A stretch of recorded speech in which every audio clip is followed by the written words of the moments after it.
danes smo na slovenski muski.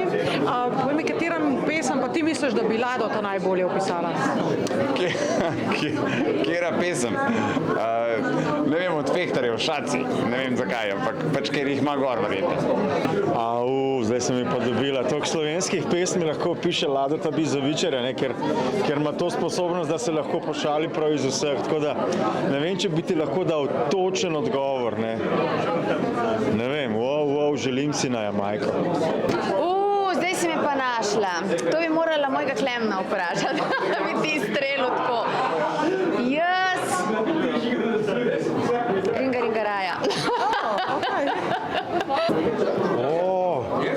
Po pesmi težko. Mogoče kulinarično. On je po mojem vampi. A veš, zdaj dva polja sta, jih imaš rad ali jih pa ne maraš, ampak vsi pa vemo, da je v njih nekaj dobrega.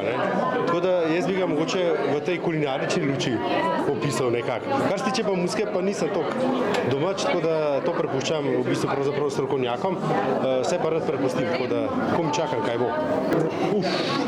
Vse tele današnje slovenske pesmi ga lahko opišejo, ker so vse nekaj posebnega, vse so pripravljene do te meje, da bodo ljudje samo uživali, bodo videli, kaj se da vse narediti.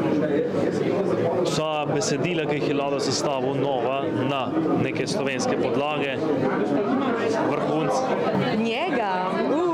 Prva pesem, ki mi je padla na pamet, je Lastovka. Pesem, ki vem, da je tudi njemu zelo všeč, pa smo tudi skupaj pela pred časom na odru, tako da je bilo res tako lepo doživetje.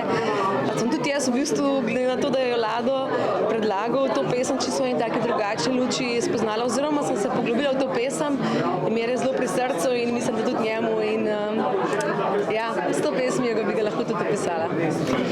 Vedno na koncu sta dve poti, izbereš pa tisto, ki je ni. Mislim, da se on najde v tih globokih verzih. Lada. Zanimivo vprašanje. Kakšna slovenska popevka? Tako, ki je glih tak, malo je misteriozen, malo ima tudi te, kako bi rekel, zelo dobro vprašanje. Malo ima te drame vse, itak. Na koncu seveda vse lepo izteče. Vmes so pa taki viharji. Ljubezen v F-molu.